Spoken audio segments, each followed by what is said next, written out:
This was the fifth meeting that I've had with my Chinese counterpart, the Vice Premier, Hu Lifeng, and we covered a wide range of issues, and I think we've reached a substantial framework for the two leaders who will meet in Korea next Thursday.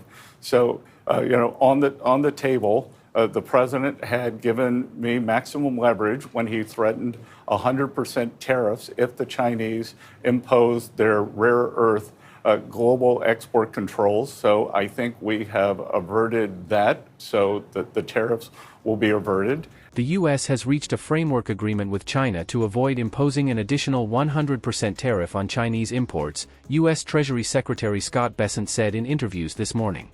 The apparent progress comes during the first leg of President Donald Trump's diplomacy tour in Asia, easing tensions before this week's highly anticipated meeting with Chinese leader Xi Jinping.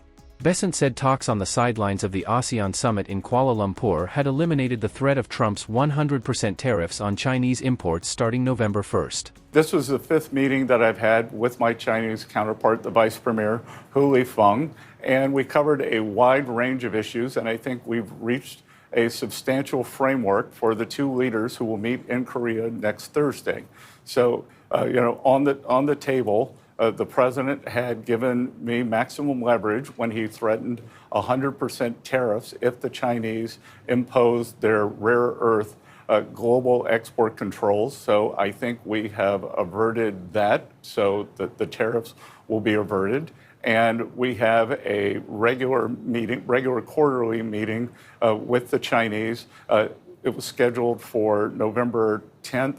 Or before November 10th. I don't think we will have to have that. So we have been rolling the tariffs quarterly. So we agreed on that. We also agreed on substantial agriculture purchases for U.S. farmers. We agreed that the Chinese would begin to help us with the precursor chemicals for this terrible fentanyl epidemic that's ravaging our country. So I would say that it was a very good meeting overall. I'm not sure.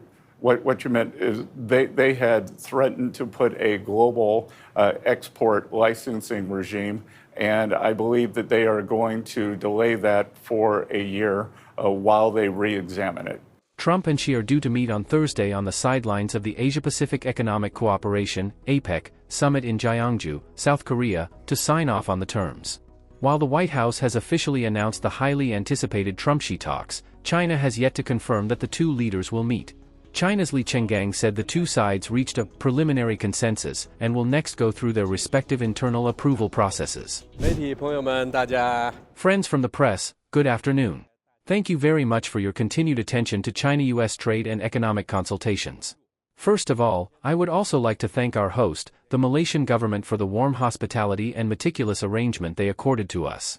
Over the past more than a month's time, you have also witnessed some twists and turns as well as turbulences in China-US trade and economic relations which has caught international attention. Since the Geneva talks in May this year, the Chinese side has been honestly and conscientiously following the consensus of the phone calls between our presidents and implementing the consensus and arrangements made in previous consultations. We have been carrying forth stabilizing this hard-won stable development of our trade and economic relationship, and the current turbulences and twists and turns are the ones that we do not wish to see. Yesterday and today in Kuala Lumpur, the two sides have candid and in-depth discussions and exchanges on topics of mutual interest, including multiple issues such as export control, the longer-term extension of our reciprocal tariffs, the fentanyl-related tariffs, as well as cooperation on crackdown on fentanyl issues, as well as the expansion of bilateral trade, the U.S. Section 301 measures regarding port fees, etc. The two sides had constructive exchanges, dialogue on these issues. The U.S. position has been tough, whereas China has been firm in defending its own interests and rights. Over the past more than a day's time, we have experienced very intense consultations and engaged in constructive exchanges in exploring solutions and arrangements to address these concerns. The two sides have reached preliminary consensus on these issues, and next we are each going to go through our domestic internal approval processes.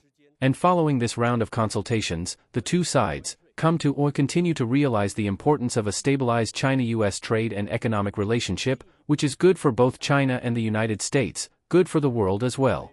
Going forward, we will continue to strengthen communication and to actively contribute and make effort to further stabilize our trade and economic relationship.